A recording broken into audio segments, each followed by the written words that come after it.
जय माता दी। राधे राधे। आइए सुनते हैं ग्यारस माता की यह कथा। एक बार एक राज्य में एक राजा था। राजा बहुत ही बुद्धिमान और बलशाली था। राजा सदैव अपनी प्रजा का बहुत अच्छे से ध्यान रखता था। प्रजा भी अपने राजा को बहुत पसंद करती थी। राजा की दो बेटियां थी। राजा अपनी दोनों बेटियों से बहुत प्रेम करता था। राजा की छोटी बेटी देखने में बहुत सुंदर और आकर्षक थी और राजा की बड़ी बेटी छोटी बेटी के मुकाबले थोड़ा कम सुंदर थी। राजा की छोटी बेटी ग्यारस माता की पूजा किया करती थी और सभी लोग राजा की छोटी बेटी से बहुत प्रेम करते थे और बहुत प्रशंसा किया करते थे। राजा भी अपनी छोटी बेटी को बड़ी बेटी के अधिक प्रेम करता था, जिस कारण राजा की बड़ी बेटी को अपनी छोटी बहन से बहुत नफरत होने लगी थी। राजा की दोनों बेटियां जब बड़ी हो गई तब एक पड़ोस राज्य में रहने वाला राजकुमार राजा की बड़ी बेटी के लिए रिश्ता लेकर आया। लेकिन जैसे ही उस राजकुमार की नज़र राजा की छोटी बेटी पर पड़ी तो वह राजकुमार राजा की छोटी बेटी पर आकर्षण हो गया और उससे पहली नज़र में प्रेम कर बैठा। उस राजकुमार ने राजा की बड़ी बेटी के साथ विवाह करने से मना कर दिया और उसने राजा से कहा कि मैं आपकी छोटी बेटी से विवाह करना चाहता हूँ। जिसके बाद राजा की बड़ी बेटी यह देखकर अपनी छोटी बहन से बहुत क्रोधित हो गई और राजा की बड़ी बेटी ने अपनी छोटी बहन को अपना सबसे बड़ा दुश्मन मान लिया।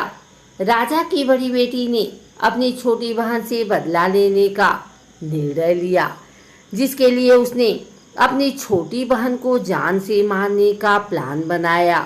राजा की बड़ी बेटी ने अपनी छोटी बहन को मारने के लिए सबसे पहले एक लड्डू में जहर मिलाकर अपनी छोटी बहन को दे दिया और उसको लड्डू खाने के लिए कहा।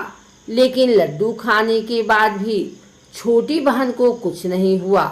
बड़ी बहन यह देखकर बहुत आश्चर्यचकित हो गई, लेकिन बड़ी बहन ने हार नहीं मानी और उसने जब रात में छोटी बहन अपने कमरे में सो रही थी तब एक मटके में सांप रखकर उसे कमरे में छोड़ दिया। लेकिन सांप भी छोटी बहन का कुछ नहीं कर पाया। जिसके बाद बड़ी बहन ने अपनी छोटी बहन से कहा कि चलो हम लोग कुएं में से पानी भर कर लाते हैं। जिसके लिए वह अपनी छोटी बहन को पानी भरने के बहाने कुएं के पास ले गई और उसने अपनी छोटी बहन को कुएं में धक्का दे दिया। लेकिन छोटी बहन को तब भी कुछ नहीं हुआ, क्योंकि हर बार ग्यारस माता उसकी रक्षा कर रही थी और उधर बड़ी बहन अपने सारे प्रयासों के बाद असफल हो रही थी, जिससे वह बहुत क्रोधित होती जा रही थी। फिर उसने अपनी छोटी बहन के पास जाकर उसे खुद ही पूछा कि मेरी छोटी बहन, तुमको पता है भगवान ने सबकी मृत्यु एक निश्चित समय पर लिखी हुई है और कैसी तुम्हारी मृत्यु होगी, क्या यह तुम जानती हो? तब छोटी बहन ने अपनी बड़ी बहन को बताया कि हाँ, मैं तो जानती हूँ मेरी मृत्यु कैसे होगी। छोटी बहन ने यह सुनकर बड़ी बहन मन ही मन बहुत प्रसन्न होने लगी और उसने अपनी छोटी बहन से कहा कि तो मुझे अपनी मृत्यु का राज बताओ। छोटी बहन ने अपनी बड़ी बहन से कहा कि मेरी मृत्यु तो एक तोते में है, जो तोते के गले में एक हार है, उससे मेरी मृत्यु होगी। जब तक कोई भी व्यक्ति तोते को मारकर वह हार अपने गले में पहनेगा तो मैं मूर्छित हो जाऊंगी और जैसे ही उस हार को अपने गले से उतारेगा तो मैं वापस से जीवित हो जाऊंगी।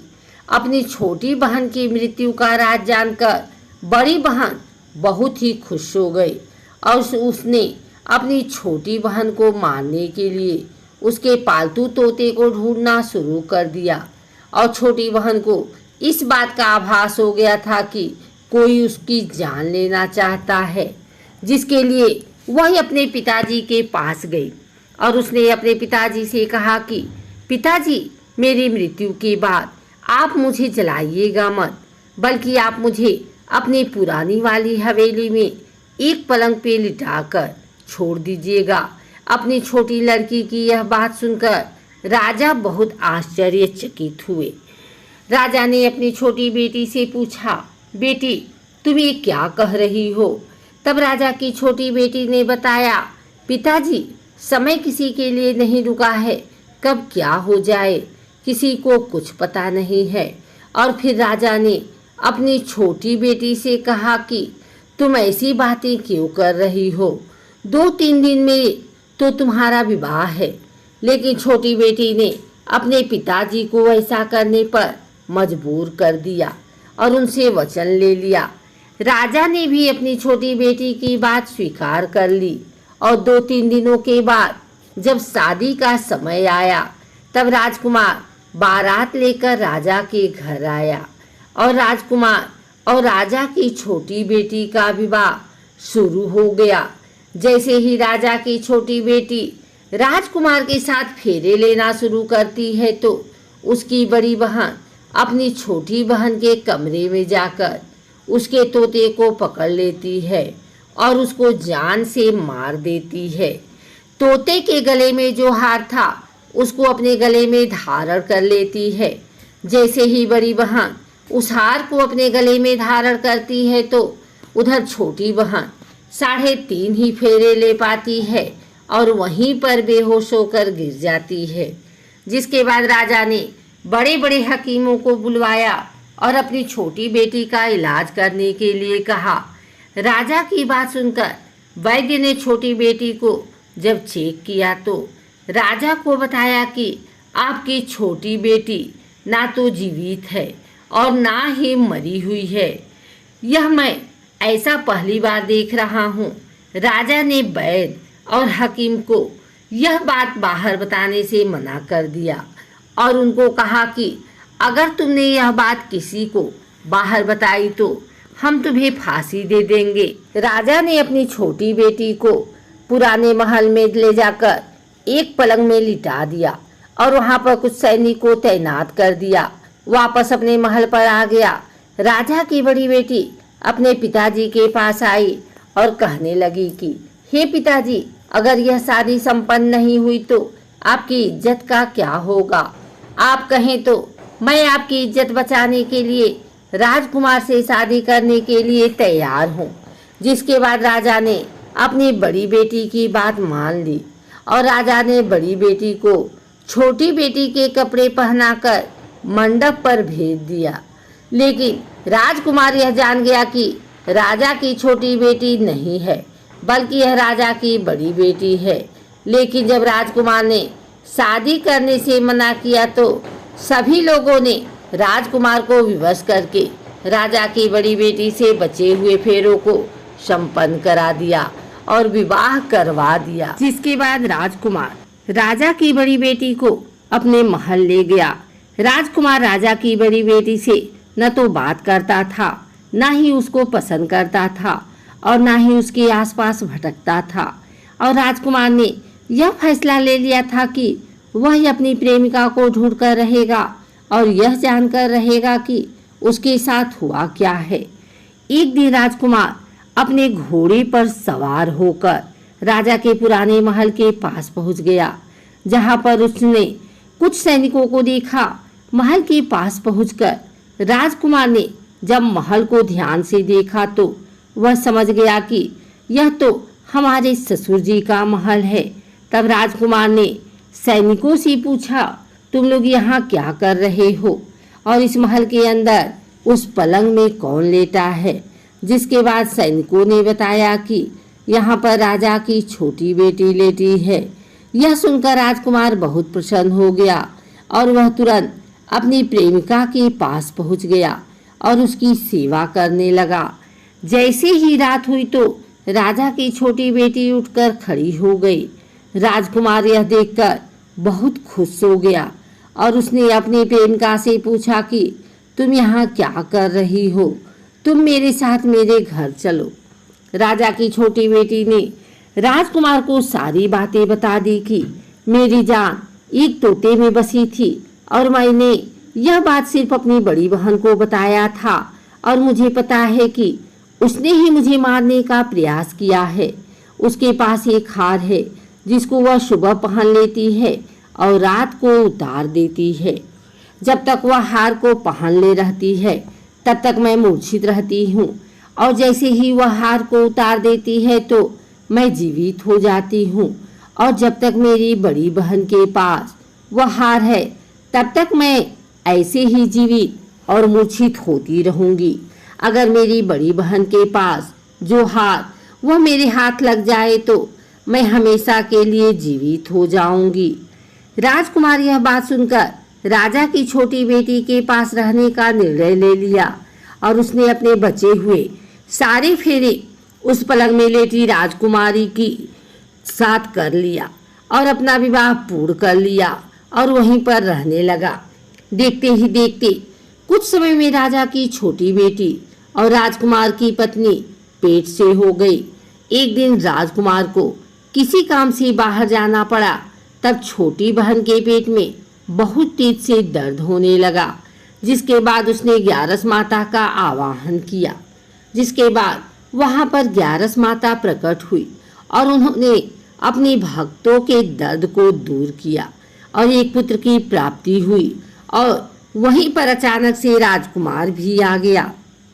राजकुमार ने ग्यारस माता को देखा तो वह आश्चर्यचकित हो गया और उसने तुरंत माता को प्रणाम किया और ग्यारस माता ने राजकुमार से कहा कि जब तुम्हारा पुत्र 5 वर्ष का हो जाए तो तुम अपनी पत्नी का हार लाकर इसके गले में डाल देना। और देखते ही देखते राजकुमार और राजा की छोटी बेटी का पुत्र 5 वर्ष का हो गया। राजकुमार अपने बेटे से कहता है कि बेटा, मैं कुछ काम से बाहर जा रहा हूँ, तुम अपनी माता का ध्यान रखना। और वहां से चला गया। राजा को बाहर निकलता देख बड़ी बहन के सैनिक देख लेते हैं और बड़ी बहन को जाकर सारी बातें बता देते हैं। जिसके बाद बड़ी बहन अपनी छोटी बहन के पुत्र को वहां से उठवा लेती है और उसको मरवा देती है। छोटी बेटी के पुत्र के 2 टुकड़े करवा देती है। पहला टुकड़ा चक्की के पास छुपा देती है और दूसरा टुकड़ा अपने पलंग के नीचे रख लेती है। अब ग्यारस माता भिखारी का रूप लेकर आती हैं। एक भिखारी का रूप रखकर बड़ी बहन के पास चली जाती हैं। जिसके बाद वहां पर भिक्षा मांगने लगती हैं। बड़ी बहन अपने नौकरों से कहती है कि जाकर भिक्षा दे दो, लेकिन जैसे ही नौकर ग्यारस माता को भिक्षा देने के लिए आते हैं तो माता उन्हें मना कर देती हैं और कहती हैं कि मैं तुम्हारी महारानी से ही भिक्षा लूंगी। जिसके बाद बड़ी बहन स्वयं ही भिक्षा देने के लिए माता के पास आती है। तब माता एक बिल्ली का रूप लेकर उसके कमरे में चली जाती हैं और वहां पर छोटी बेटी के पुत्र के 2 टुकड़ों के पास आपस में जोड़ देती हैं और उसे जीवित कर देती हैं। उसे वहां से ले जाती हैं। राजकुमार अपने बेटे को लेकर अपनी पत्नी के पास जाता है और उसे कहता है कि तुम इसका ध्यान रखना। अगर तुम इस बच्चे को अच्छे से ध्यान रखोगी तो मैं तुमसे बात करूंगा। एक दिन राजकुमार अपने बच्चे से कहता है कि तुम मम्मी से उनके गले का हार मांग लो। जिसके बाद राजकुमार का लड़का अपनी मम्मी के पास जाता है और कहता है कि मम्मी, मुझे तुम्हारा हार चाहिए जो तुमने गले में पहन रखा है। यह सुनकर पहले तो बड़ी बहन बहुत क्रोधित होती है, पर उसको यह याद आता है कि राजकुमार ने कहा था कि अगर मैं इस बच्चे का ध्यान अच्छे से रखूंगी तो वह मुझे बात करेंगे। जिसके कारण वह हार को उस बच्चे को दे देती है और वह तुरंत हार को ले जाकर अपने पिताजी को दे देता है। और तभी राजकुमार अपने बेटे को लेकर वहां से जाने लगता है और अपनी पत्नी से कहता है कि तुम हमारे लिए खाना बनाकर रखना, मैं शाम को आकर तुम्हारे साथ खाऊंगा। और वह अपने बेटे को लेकर वहां से चला जाता है, जिसके बाद वह राजा के पास जाता है और उनको सारी बातें बता देता है। राजा अपनी बड़ी बेटी की यह करतूत सुनकर बहुत क्रोधित होती हैं और अपनी परवरिश पर ही दोष देने लगते हैं और राजकुमार को अपनी छोटी बेटी के साथ रहने के लिए आदेश देते हैं।